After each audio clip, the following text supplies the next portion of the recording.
Hi guys, and welcome back to another Melrose review. Hope you are doing well, and today we're going to be checking out the latest release from the band Ghost Iris, known as Comatose.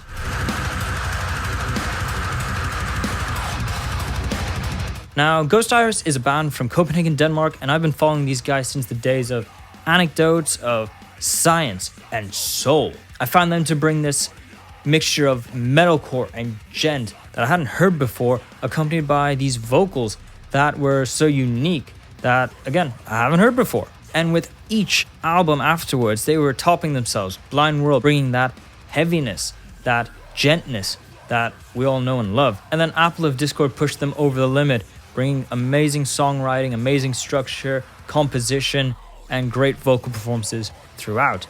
And now we have Comatose. Now, if you weren't there at the live stream for this album, you probably know I didn't look upon this album that favorably. But in re-listening to the album to get ready for this review, I definitely found more gems in the album that I overlooked the first time round that have really redeemed it in some senses. And we're going to get into that right now. So give this video a like if you enjoy it, and of course subscribe to keep up to date on all the content coming out on this channel. Now, to start off, first thing I have to say, this album is a straight up masterclass on riff writing. There has never been one moment on this album where I thought the riffs were generic, bland, or weightless, or flat. They were strong, they had clarity to them, they were unique from track to track, and always had this element of fun to them, which I think is always a necessity when it comes to the more metalcore and gent genres. You gotta have this sort of bouncier vibe to, get you in the dancier mood, so to speak. This album's no different. They kept that throughout their whole discography, and it's here as well. And accompanied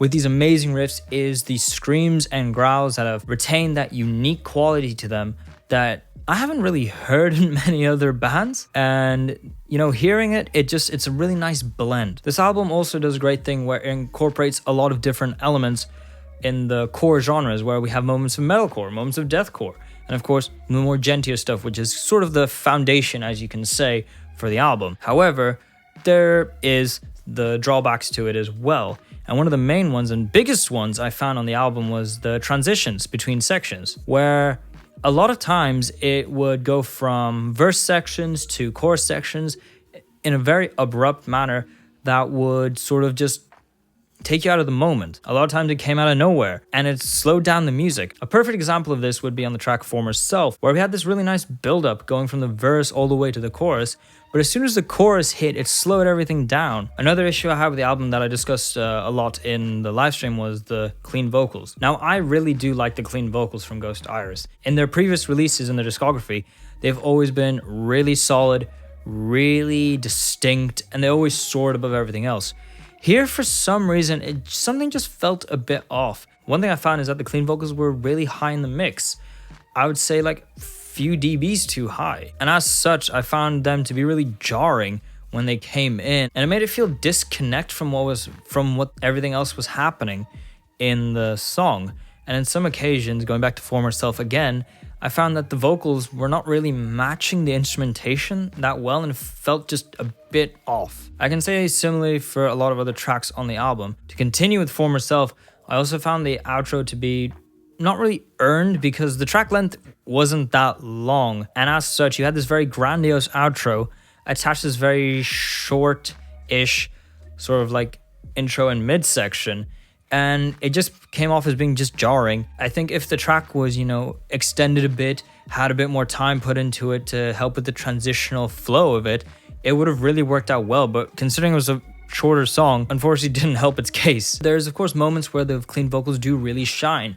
One of them being the track Ebb and Flow, which is a track that very consistently stays on the more mellower side. And with that, the clean vocals really match up really well. And going through the entire track, I never really found myself, being taken out of the moment. And I think it really flowed to the best of its ability and really showed itself to be one of the highlights on the album. And on top of all this, the track added in this really tasteful solo that sort of connected both the last chorus and the interlude of the track, which was just really nicely done. It was a really calming, very melodic solo, and it was just so beautiful.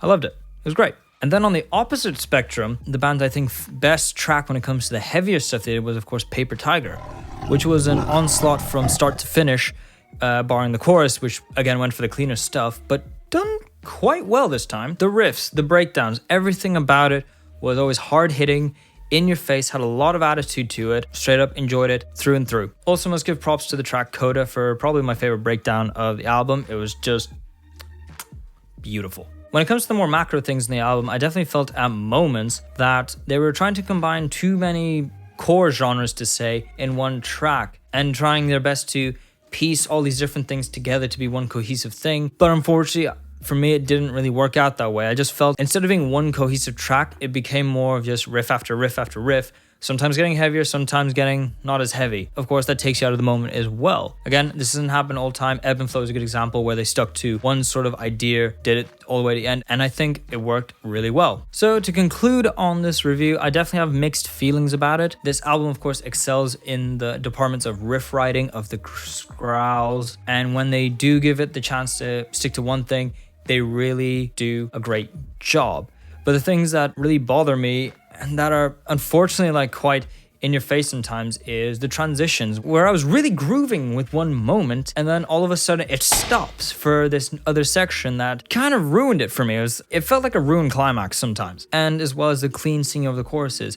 Granted, sometimes it worked really well, but when it didn't, it just really didn't. But overall, if you're a person who's really into the metalcore genre, the gentcore genre, you'll probably get a kick out of this album. I think it's definitely got something for you guys out there. And as much as this album didn't sort of hit the peaks of what they did prior, this is still a great band and I'll continue to follow them anyway. But with all that being said, I'm going to be giving this album a 5 out of 10. But anyway, let me know down in the comments, what did you think about this album? Did you like it? Did you not? And if you enjoyed this review and you found it informative, of course, give it a like and subscribe, of course, to keep up to date on all the content coming out. But with all that being said, thank you so much for watching, and I will be seeing you guys in the next video. Bye.